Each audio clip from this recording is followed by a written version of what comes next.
இந்த கேபி ஜோதிட முறையில் ஒரு 12 நம்பரை வச்சு ஒரு அருமையான பிரசன முறை. நீங்கள் எந்த பிரசன முறையை படிச்சிருந்தீங்கனாலும் அந்த காலையில் அது எல்லாமே உதயம், ஆருடம், கவிப்பு எல்லாம் வரும். ஆனால் இதில் ஒரு என்னுடைய மனைவி வந்து பீரியட்ஸ் தாண்டி போயிருக்கு, இப்போ ஹாஸ்பிட்டல் போகிறோம், டெஸ்ட் பண்ணால் எங்களுக்கு குழந்தை இருக்கிறதா என்று சக்ஸஸ் ஆயிருமா அப்படின்னு ஒரு கேள்வி கேட்குறாங்கன்னா, குழந்தை என்பது 5ஆம் பாவம்.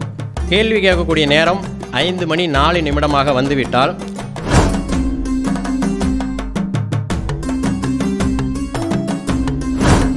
சரி, ஒருத்தர் நவாம்சத்தில் 4 பாயிண்ட்டுன்னு அண்ணன் ஒரு அடி அடிச்சுட்டு போனால், அடுத்தது நம்ம சைடில் ஒருத்தர் மாணவர் லோகநாதன் ஐயா, எனக்கு நீங்கள் ஜோதிடத்தை பாருங்கள், என்னத்தையோ பாருங்கள், எனக்கு அதை பற்றியே இல்லை, இன்னும் இதையும் தாண்டி இந்த ஜோதிடமே இல்லாமல், ஜோதிடமே தெரியாமல், ஜாதக கட்டமே இல்லைன்னு ஒரு 10 பேர் இருப்பானல்ல, அவனுக்கெல்லாம் நான் ஏதோ ஒன்று சொல்லணுமே அப்படின்ட்டு இவர் வந்திருக்கிறார். ஜாதக கட்டை வச்சுருக்கிறவங்களுக்கு நம்ம சொல்கிறோம், ஜாதக கட்டமே இல்லைப்பா, எனக்கு ஏதாச்சும் ஒன்று சொல்லு, ஏதோ ஒன்று சொல்லு நல்லதோ ஏதோ ஒன்று சொல்லுங்கிறான்ல. அப்போ ஏதாச்சும் ஒன்று சொல்கிறதுனா உங்களுடைய கேள்விகளுக்கு எந்த கேள்வி வேணுமாலும் சரி, குருட்டாம் பார்க்கல, நீ எந்த கேள்வி வேணுமாலும் கேளு, அந்த கேள்விக்கு என்னால் பதில் சொல்ல முடியும். அது எப்படி வச்சு, நடக்கக்கூடிய நேரங்காலங்களை வச்சு, இந்த கடிகாரத்துடைய டைமை வச்சு, இந்த கேபி ஜோதிடத்துடைய ஃபார்முலாவை தூக்கி இதில் செட் பண்ணி எப்படி நீங்கள் கேட்கக்கூடிய கேள்விகளுக்கு பதில் சொல்கிறது அப்படிங்கக்கூடிய அழகான விஷயத்தை பேசுகிறதுக்காக லோகநாதன் ஐயா வந்திருக்காரு திருச்செங்கோட்டிலேருந்து. அவருடைய உங்களுடைய கைகளை தட்டி கொஞ்சம் ஆரவாரம் பண்ணுங்க. நீங்கள் என்ன கேள்விகள் கேட்குறீங்களோ அந்த கேள்வி நடக்குமா நடக்காதா, செய்யலாமா வேண்டாமா, சிம்பிளாக அடிச்சுட்டு போயிட்டே இருப்பார். கொஞ்சம் கவனமாக மட்டும் இந்த வீடியோவை கேளுங்க, சிறப்பாக இருக்கும். திருச்செந்தூர் முருகன் ஆசியோடு நவகிரகங்களையும் பஞ்சபூதங்களையும் வணங்கி எனது குருநாதர் உயர்திரு வாஸ்து சாம்ராட் பரணி பாரதி ஐயா அவர்களின் பாதம் பணிந்து என் குலதெய்வத்தின் ஆசியோடு சரவணபவ ஜோதிட அறிவாலயத்தின் 30வது மாதாந்திர கருத்தரங்கிற்கு வந்திருக்கும் அனைத்து ஜோதிட ஆர்வலர்கள், மூத்த குருமார்கள் மற்றும் நம்முடைய மாணவர்கள் மற்றும் நிர்வாகிகள் அனைவருக்கும் வணக்கத்தை தெரிவித்துக்கொண்டு, ஐயாவை நான் முதல்ல சந்தித்தப்போ சொன்னேன், ஐயா எனக்கு நடந்த பிரச்சனையில் இந்த ஜோதிடத்தையே வெறுத்து போய் இந்த ஜோதிடத்தோட உண்மைத்தன்மை, அதாவது ஒருத்தன் எத்தனை பிரச்சனையில் இருந்தாலும் அதுக்கு ஒரு ரெமிடி வேணும் இல்லையா, என் மூளையில் ஏகப்பட்ட பிரச்சனை, அதில் இந்த நேரத்தில் இறைவன் எனக்கு தெரிஞ்சோ தெரியாமலையோ இந்த ஜோதிடத்துக்குள்ளார என்னை இழுத்து விட்டுட்டான். சரியா, அப்போது நாம் இன்றைக்கும் நம்ம ஒரு ஜோதிடர் ஆகிட்டோம். அந்த என்னை நம்பியும் ஒரு 10 கிளைண்ட்டு 100 கிளைண்ட் இருக்கிறாங்க. அப்போது அவங்க கேட்குற நேரத்தில் என்னால் ஆஃபீஸ் போட்டு ஒரு இடத்துல உட்கார முடியாது. அப்போது அவங்க கேட்ட நேரத்தில் ஒரு கேள்விக்கு தானு ஒரு பதில் சொல்லணும். இன்றைக்கி எத்தனையோ பிரசன முறைகள் இருந்தாலும் இப்போ நான் சொல்கிற பிரசன முறைகள் இந்த கேபி ஜோதிடத்தை சார்ந்து நமது குருநாதர் பரணி பாரதி ஐயா அவர்கள் கண்டுபிடித்த பிரசன முறை. நீங்கள் உங்களுக்கு கெடியார் ஃபார்மெட் தான், ஆனால் அதை சுருக்கி இப்போது எப்பயுமே அந்த ஜோதிடம் என்பது ஆகாயம், கடல் அப்படின்னு சொல்லலாம். அதையே எப்பயுமே அந்த எங்களுடைய குருநாதர்கிட்ட இருக்கக்கூடிய ஒரு விசேஷ தகுதி அப்படின்னு கூட சொல்லலாம். அவரோட ஆசைப்படுறது என்னென்னா, எல்லாரும் இப்படி சுற்றி இப்படி வந்தாலும் நம்முடைய மாணவர்கள் அவன் மாம்பழ ஜூஸ் குடிக்கணும்னா நாமளே மாம்பழத்தை ஜூஸாகவே கொடுத்துடணும் அப்படின்னு நினைக்கிறவர். அவனுக்கு என்ன விஷயம் வேணுமோ, அவனோட அறிவு திறமைக்கு என்ன வேணுமோ அதை தாண்டி நீ போகாத. நான் இன்றைக்கும் ஐயாவோட 2 வருஷமாக தான் பயணிக்கிறேன். அவரை சொன்னதை தாண்டி எதை தாண்டியும் போயில. ஆனால் இன்றைக்கி ஐயா எந்த ஒரு கேள்வி எங்கள் குழுவில் எந்த ஒரு கேள்வி போட்டானாலும் ஆனால் 100% கரெக்டாக பதில் போட்டுருவேன். நான் வேறு எந்த நிதியுமே தாண்டி போகல. ஏன்னா அந்த அளவுக்கு அவர் சொல்கிற விஷயத்தை மட்டும் உள்வாங்கிக்கணும்.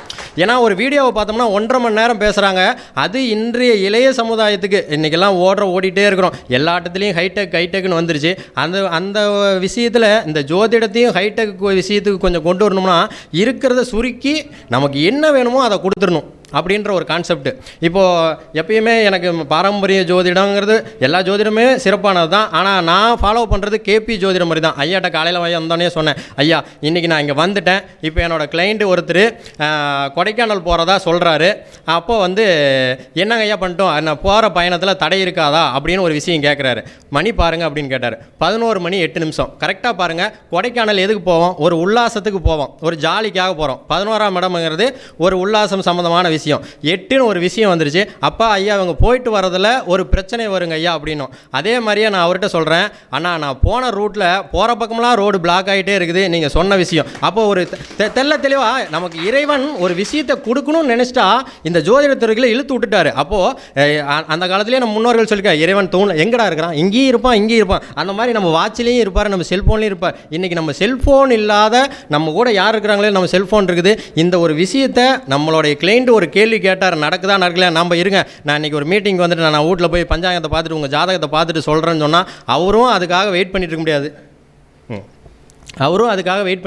அந்த நேரத்தில் நமக்கு நம்மளுடைய வாடிக்கையாளர்கள் கேட்கக்கூடிய சம்பவம் நடக்குமா, நல்லபடியாக நடக்குமான்னு சொல்கிறதுக்காக தான் இந்த கேபி ஜோதிட முறையில் ஒரு 12 நம்பரை வச்சு ஒரு அருமையான பிரசன முறை. நீங்கள் எந்த பிரசன முறையை படிச்சிருந்தீங்கனாலும் அந்த காலையில் அது எல்லாமே உதயம், ஆருடம், கவிப்பு எல்லாம் வரும். ஆனால் இதில் ஒரு 12 நம்பர், இதை கட்டாயம் பின்பற்றுங்க.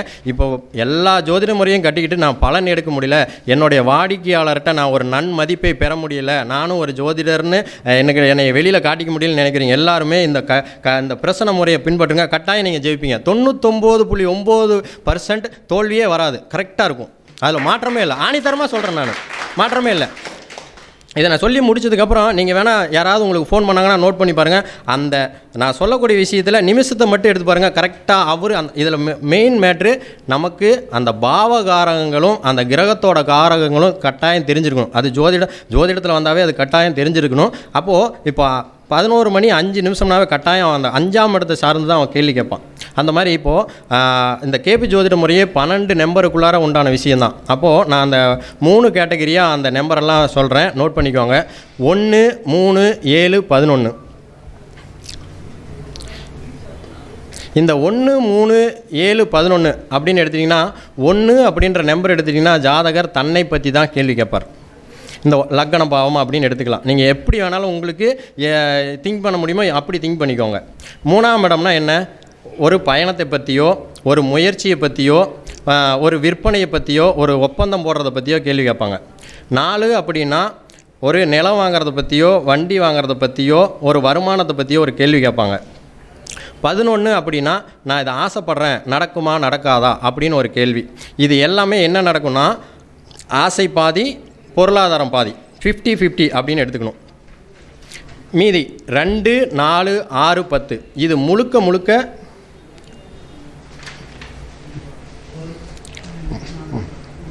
2, 4, 6, 10 இது முழுக்க பொருளாதாரம் சார்ந்த விஷயம். அதாவது அகம் சார்ந்த விஷயம், அன்பு சார்ந்த விஷயத்துக்கு அவங்க கேட்கக்கூடிய நேரம் 2, 4, 6, 10ன்னு வந்துருச்சுன்னா அது நடக்காது. சரி, இதில் மீதி இருக்கக்கூடிய நம்பர் 8, 12. இந்த 8, 12னாவே கேபி ஜோதிடத்தில் ஒரு வழி, ஒரு பிரச்சனை, ஒரு அவமானத்தை அவர் கட்டாயம் அனுபவிச்சே ஆகணும். இப்போ இந்த 1, 3, 7, 11 ஒரு கேட்டகரி, அதாவது அகம் பாதி புறம் பாதி. அதே மாதிரி 2, 4, 6, 10ங்கிறது பொருளாதாரத்தை சார்ந்த விஷயம். இப்போ ஒரு கேள்வி, ஒருத்தர் இதில் 5, 9 அப்படிங்கிறது முழுக்க அன்பு சார்ந்த விஷயங்கள். இதில் பணத்துக்குன்ற விஷயத்துக்கு வாய்ப்பே கிடையாது. 5, 9 அப்படிங்கிற விஷயம், இதில் பணம்ன்ற விஷயத்துக்கு முழுக்க அன்பு சார்ந்த விஷயம். அப்போது ஒருத்தர் ஃபோன் பண்ணுறாரு. உங்களுக்கு ஃபோன் பண்ணுற நேரத்தில், அண்ணா நான் ஒரு நிலம் விற்கலான்னு இருக்கிறேன், விற்கலாமா அப்படின்னு கேள்வி கேட்குறாரு. அப்போது இதில் என்னென்னா, நமக்கு மணி அப்படிங்கிறது தசாநாதனாக எடுத்துக்கோங்க, நிமிடம் அப்படிங்கிறத புத்திநாதனாக எடுத்துக்கோங்க. இதில் எப்பயுமே புத்திநாதன் தான் வலிமையானவன். அப்போ முழுக்க நீங்கள் வேறு எதையுமே பார்க்க வேண்டாம், நிமிடத்தை மட்டும் மனசில் வச்சுக்கோங்க, சரியா? இப்போது ஒருத்தர் நிலம் சம்மந்தமான கேள்வி கேட்குறாரு. அப்போது மணி 3 நிமிடம் அப்படின்னா நிலம் வாங்கலாமா அப்படின்னு கேட்குறாரு. அப்போது நம்ம நிலம் வாங்கலாமா அப்படின்றது 4 பொருளாதாரம் சார்ந்த விஷயம், நிலம் வாங்க முடியுமா. ஆனால் 3ங்கிறது அது விற்க முடியும். அப்போ அவர் அந்த நேரத்தில் அவரோட புத்தி நடக்கக்கூடிய நேரத்தில் அவர் நிலத்தை தான் விற்க முடியுமா வழிஞ்சி அவர் வாங்கக்கூடிய சூழ்நிலை இல்லை. அப்போ நம்ம தெளிவாக சொல்லிடலாம், அப்போ நிலம் நீங்கள் வாங்கிறதுக்கான சூழ்நிலை இல்லைண்ணா அப்படின்னு நம்ம சொல்லிடலாம். அதே போல் இப்போ திடீர்னு நம்ம இப்போது நைட்டு 10 மணிக்கு இப்போ எல்லாருக்கும் எப்பப்போ ஆஸ்பத்திரி போகணுன்னே தெரிய மாட்டேங்குது. அப்போ ஒரு குறிப்பிட்ட நேரத்தில் இப்போ நைட்டு 10 மணிக்கு நம்ம போயிட்டு நம்மக்கிட்ட நம்ம எதுக்கும் ஒரு ஜோதிடர்கிட்ட நம்மகிட்ட ஒரு ஒப்பீனியன் கேட்டுக்கலாம். அப்பாவுக்கு இந்த மாதிரி திடீர்னு உடம்பு சரியில்லைனா ஹாஸ்பிட்டலில் சேர்த்தலாமா, அவருக்கு ட்ரீட்மெண்ட்டு சரியாக போயிடுமா, நாங்கள் செலக்ட் பண்ணிகிட்ருக்கிற ஹாஸ்பிட்டலுக்கே போகலாமா அப்படின்னு சொல்கிறாங்க. Right, okay. அப்போது அந்த இடத்துல நோய் சம்மந்தமான கேள்வி, அது எந்த பாவத்துக்குரியது, 6ஆம் பாவத்துக்குரியது.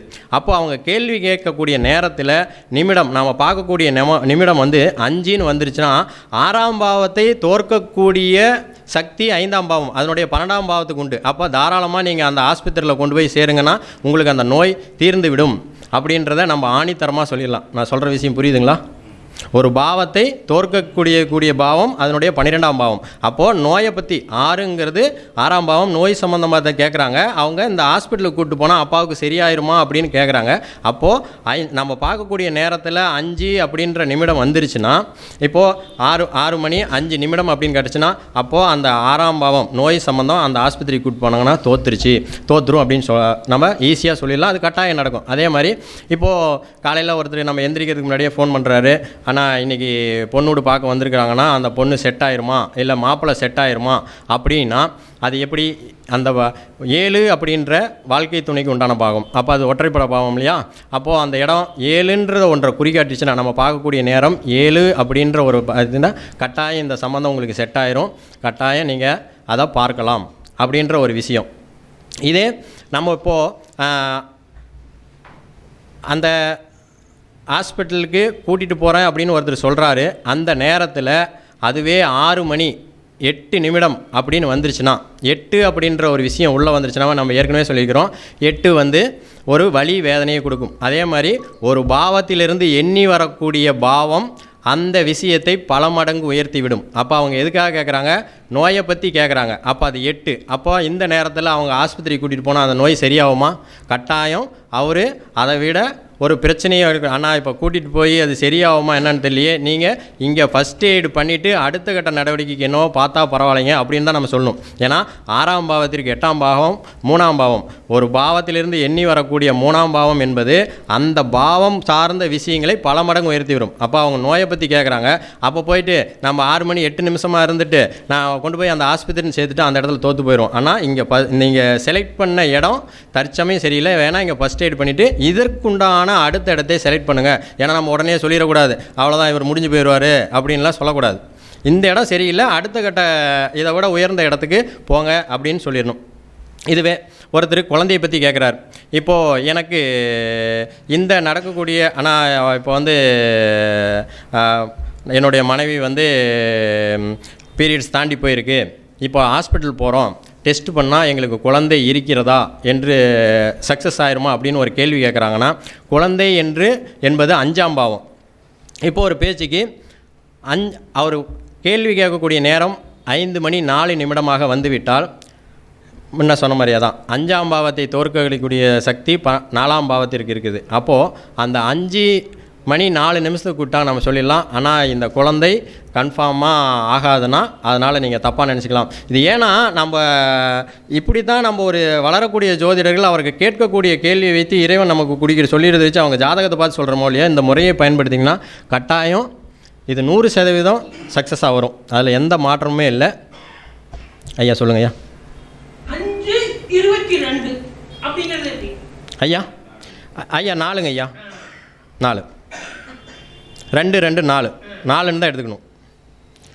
அப்போ அந்த நேரத்தில் நீங்கள் ஒரு கேள்வி கேட்டிங்கனாலும், அப்போ இந்த குழந்தைக்கு கேட்டிங்கனாலும் அந்த நேரத்தில் 4 தான் எடுத்துக்கணும், நம்ம வராதுன்னு தான் சொல்லணும். இப்போ இந்த இடத்துல இன்னொரு கேள்வி கூட கேட்கலாம். 5 மணி 00 வந்துருச்சு அப்படின்னு சொன்னீங்கன்னா, 00 வந்துருச்சு என்னப்பா பண்ணுறதுன்னா, அந்த நேரத்தில் தான் நம்ம தசாநாதனை எடுத்துக்கணும். அப்போ அந்த 5 மணி அப்படின்னா அந்த நேரத்தில் குழந்தை இருக்கும் அப்படின்னு நம்ம எடுத்துக்கலாம். புத்திநாதனை தான் ஃபஸ்ட்டு பார்க்கணும். அந்த இடத்துல 00 வந்துருச்சுப்பா கேட்பாங்க, நாளைக்கு கமெண்ட்ஸ்லேயே கூட கேள்வி கேட்பாங்க, 5 மணி வந்துருச்சு 12 மணி வந்துருச்சு என்ன பண்ணுறதுன்னா, அந்த இடத்துல தான் நம்ம தசாநாதனை எடுத்துக்கணும். தசாநாதன் ஒற்றைப்படையில் வராரா இல்லை நாம் சொன்ன பாவத்தில் வராரா அப்படின்ற ஒரு விஷயத்தை எடுத்துக்கணும். இப்போ யாராவது ஏதாவது கேள்வி கேட்குற மாதிரி இருந்தால் கேளுங்க. கட்டாயமாக இந்த பிரச்சனை ஏன் ஐயாட்ட கேட்டு இது ஏன் சொல்லித்தரேன் அப்படின்னு சொன்னோம்னா, நம்ம எல்லாருமே பலதையும் கற்றுக்கிட்டோம், ஆனால் வெளி உலகத்துக்கு வரல. நம்மளையும் நம்பி ஒரு 10 கிளைண்ட் இருக்கிறாங்கன்னா அந்த கிளைண்ட்டு நம்ம நல்ல பேர் எடுக்கணும்னா நம்ம போகிற இடத்துலலாம் அவங்க கேட்ட கேள்விக்கு டக்குன்னு 10 டைம் சொல்லி பாருங்கள், அதில் 2 மிஸ் ஆகத்தான் செய்யும். ஏன்னா ஜோதிடமே ஒரு ஆராய்ச்சி சார்ந்த விஷயம். அதில் நாம் அவர் கேட்கக்கூடிய நேரத்துலேயோ வித்தின் செகண்டில் கூட நம்ம ரிங் அடிக்கிற 2 செகண்ட் மாறிட்டாவோ உடனே செகண்ட் மாறிடும். அது 10ல் 2 மைனஸ் ஆனாலும் 8 பாயிண்ட் ப்ளஸ் ஆகிட்டாவோ அவன் நம்மளை ஏற்றுக்குவான். அப்போது அந்த மாதிரி தான் கிளைண்ட் அடுத்தடுத்து வரணும். சொல்லுங்க ஐயா, சொல்லுங்க ஐயா. சரிங்க ஐயா.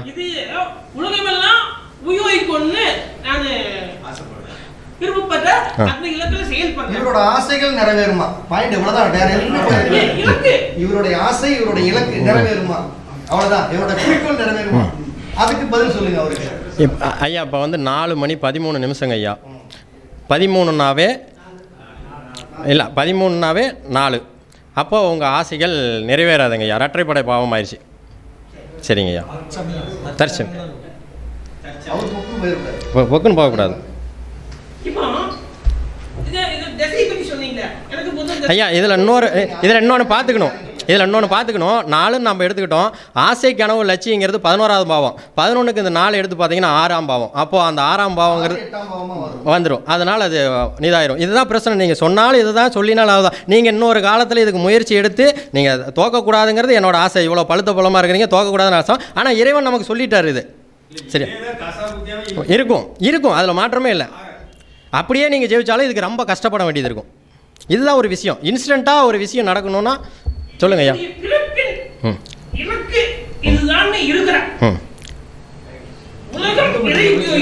சரிங்க ஐயா. முயற்சி வெற்றி அடையணும் ஐயா. வேற யாராவது கேள்வி கேட்குறீங்களாங்க ஐயா? ஏதாவது சொந்த வீடு இப்போ நானே கட்டணும், சொந்த வீடு கட்ட முடியுமா? அவ்வளோதான் கேள்வி. நானேங்கிறது இல்லை ஐயா. இப்போ நீங்கள் கேள்வி கேட்ட நேரம் 4 மணி 15 நிமிஷம். சரியா? 5 1 6. சொந்த வீடுன்னு கட்டுனீங்கன்னா நீங்கள் கடனாளி ஆயிடுவீங்க ஐயா. இல்லையா உங்களுக்கு உடம்பு சரியில்லாமல் போயிடும், அந்த வீட்டை முழுசையாக கட்டி முடிக்க முடியாது. இதுதான் பிரபஞ்சம் நமக்கு சொல்லிகிட்டே இருக்கிறது. இப்போது அந்த கேள்வி கேட்கணுன்னா கூட பிரபஞ்சம் உத்தரவு விட்டால் மட்டும்தான் அந்த கேள்வியை நம்மளால் கேட்க முடியும். சரிங்களா? நீங்கள் வேணால் முயற்சி பண்ணி பாருங்கள். இல்லைங்க ஐயா, இது ஆணித்தரமான உண்மை ஐயா. நான் சொல்கிறது கரெக்டுங்களா ஐயா? என்ன சொல்லலாம்னா, சொந்த வீடு கட்டுறதுக்கு யோகம் இருக்கு, கடன் வாங்கி கட்டணும் அப்படின்னு சொல்லணும். Okay, 6 10 okay. ஆனால் கடன் வாங்கி தான் கட்டணும். அப்படி கட்டணும், கடன் வாங்கி கட்டணும்.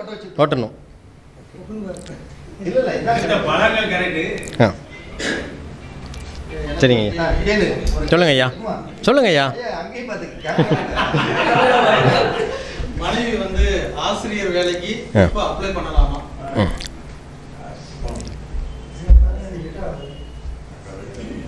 முயற்சி ஐயா அப்ளை பண்ணலாங்க ஐயா. கட்டாயம் அடுத்த கட்ட நகர்வுக்கு அது போகும். ஏன்னா வேலைங்கிறது 6ஆம் பாவம் அப்படின்னு எடுத்துக்கலாம். இப்போ 4 மணி 16 நிமிஷம். அப்போ 7 ஒரு பாவம் அடுத்த கட்ட நகர்வுக்கு கட்டாயம் போகும். நீங்கள் கேட்கக்கூடிய கேள்வியும் உங்கள் வாழ்க்கை துணையை பற்றிய கேள்வி. இப்போ ஒன்றும் இல்லை, 4 16 ஒருத்தர் நமக்கு ஃபோன் பண்ணாருனாவே அது 7 கட்டாயம் அவர் வாழ்க்கை துணையை பற்றியோ அவர் பார்ட்னரை பற்றியோ தான் அந்த கேள்வி கேட்குறாரு. நம்ம இமீடியட்டாக சொல்லிட்டோம், என்னங்க ஐயா உங்கள் வாழ்க்கை துணை பற்றிய கேள்வி அப்படின்னு பாருங்கள். உடனே என்னடா அது நம்ம கேட்குறதுக்கு முன்னாடியே கேட்டான் சொல்கிறது புரியுதுங்களா? இந்த மாதிரி நம்ம அவங்கள கவர தான் நமக்கு வாடிக்கையாளர்கள் அதிகம். ஒரு பாயிண்ட் தப்பாக போயிட்டு போகுது, நம்ம ஏதோ ஒரு இடத்துல மிஸ் பண்ணிட்டோம் அப்படின்னு நினச்சிக்கலாம். இருந்தாலும் அவன்கிட்ட 10 பாயிண்ட்டுக்கு கிடுங்க, கட்டாயம் 8 பாயிண்ட் கட்டாயம் மிஸ் ஆச்சுங்க ஆகாது. ஏன் இதை சொல்கிறேன்னா, நான் இப்படியே என்னை கொஞ்சம் கொஞ்சமாக வளர்த்தி உண்மையால் சொல்கிறேன். இன்றைக்கி ஒரு 10 கஸ்டமரு நான் என்ன சொல்கிறேனோ அதையே செய்கிற மாதிரி ஆகிட்டாங்க. சத்தியமாக சொல்கிறேன். ஏன் இதை நான் சொல்கிறேன்னா, அவங்களுக்கு வசரமே நான் அடுத்தடுத்து கற்றுக்கணும். இந்த ஜோதிடத்தில் என்னை நம்பிட்டாங்க, அடுத்தடுத்து என்னையும் முழுசாக நம்பிட்டாங்க. ஒருத்தனை இவன் சொன்னால் நடக்குதுன்னு உண்மையாக நம்பிட்டாங்க. அப்போ நான் என்ன பண்ணணுன்னா, நம்ம அடுத்தடுத்து நகர்வுக்கு என்னை வளர்த்துக்கணும்னு ஒரு வெறி வந்துருச்சு இதில். அப்போ நாமும் வளர முடியும், நம்ம கொடுக்குற ஆலோசனையால் அவங்களும் வளரணும். சரிங்களா? அவங்க நாளை 10 பேர்த்த நம்மகிட்ட அனுப்பிச்சி விடுவாங்க. அதுக்காக தான் இந்த மாதிரி நம்ம ஒரு இன்ஸ்டண்ட்டாக ஒரு எல்லா துறையிலையும் ஒரு ஹைடெக்காக போயிட்டுருக்குது. அப்போ இந்த துறையிலையும் ஒரு ஹைடெக் விஷயம் வரும்னா இந்த மாதிரி ஒரு அருமையான விஷயத்தை எல்லாரும் பின்பற்றுங்க, கட்டாயம் ஜெயிக்கலாம் என்ற உண்மையான உறுதிமொழியோடு எனக்கு இந்த அரிய வாய்ப்பை கொடுத்த என்னுடைய குருநாதர் பாரதி ஐயா. ஐயா சொல்லுங்க ஐயா. ம் அப்படின்னா அது எந்த நேரத்தில் போனால் நமக்கு சக்ஸஸ் ஆகும். ஐயா சொல்லி கேட்கலாம் கேளுங்க. என்னங்க ஐயா ஐயா இது வந்து என்னன்னா இந்த பிரச்சனை பிரச்சனைங்கிறது எப்படின்னா நீங்கள் கேட்கக்கூடிய ஐயா இப்போ ஃபஸ்ட் எடுங்கய்யா இப்போ நீங்கள் கடன் கேட்க போகலாமா அப்படின்னு கேட்டுட்டீங்க ஐயா. 4 மணி 17 நிமிஷம் 7:18 நீங்கள் கட்டாயம் போய் கடன் கேட்டிங்கனாவே அவன் தரமாட்டான். அதனால் ஒரு அசிங்க அவமானம். அவன் தருவான்னு நீ நினச்சி போனீங்கன்னா அவன் கட்டாயம் தரமாட்டான். நீங்கள் இப்போ யார்கிட்டயாவது நினச்சிருந்தீங்கன்னா ஃபோன் போட்டு பாருங்கள். அவர் கட்டாயம் என்கிட்ட எந்த பணம்பா இருக்குதுன்னு தரக்கூடிய சூழ்நிலை இருந்தாலும் தரமாட்டாருங்க ஐயா. அதே ஒன்று அதே மாதிரி என்ன சொல்லுவாங்கன்னா 100க்கு 20 ரூபா வட்டிமா வட்டிம்மா ஏன்னா 8வது ராசிங்கிறது கந்து வட்டி. தராத பிறகு நம்ம எப்பயுமே வந்து 8 12ங்கிறது பணம் தான். பணம் தான். ஆனா அது கொஞ்சம் கெட்ட பணம். கெட்ட பணம். பிறரை வருத்தி எடுக்கக்கூடிய ஒரு மனசு கஷ்டப்பட்டு அந்த பணத்தை நமக்கு கிடைக்கும். 100க்கு 20 ரூபா வட்டி வட்டியுமா. பரிகாரம் அது பற்றிய விவரம். ஐயா ஐயா உண்மையாலுமே அம்மா சொல்லுங்கம்மா. திருமணம் அப்படிங்கிற விஷயத்தை கேட்குறாங்க. 10 அம்மா 4 மணி 19 நிமிஷம் தற்சமயம் அதற்கான வாய்ப்பு இல்லைம்மா. 9:10 ஐயா. அது அதற்கான வாய்ப்பு இல்லைங்கம்மா. தொழில் சம்மந்தப்பட்டதுக்கு விஷயம் வேணால் முயற்சி பண்ணலாம். சரிங்களா? தொழில் சம்மந்தப்பட்ட விஷயங்கள் இருக்கும். சரிங்களா? இந்த மாதிரி தான் ஒரு கேட்கக்கூடிய நேரத்தில் ஒரு இன்ஸ்டண்ட்டாக நமக்கு நம்மளை நாமே வளர்த்திக்கூடிய ஒரு பிரசன்ன முறை. இந்த கட்டாய அனைவரும் பின்பற்றுங்கள். ஒரு அருமையான வளர்ச்சியை நாம் அனைவரும் இந்த வருடத்தில் எடுக்கலாம் என்பதை துல்லியமாக கொடுக்கொண்டு எனக்கு இந்த அருமையான வாய்ப்பை கொடுத்த என்னுடைய குருநாதர் பரணி பாரதி ஐயா அவர்களுக்கு மீண்டும் ஒரு நன்றியை கூறிக்கொண்டு விடைபெறுகிறேன். நன்றி, வணக்கம்.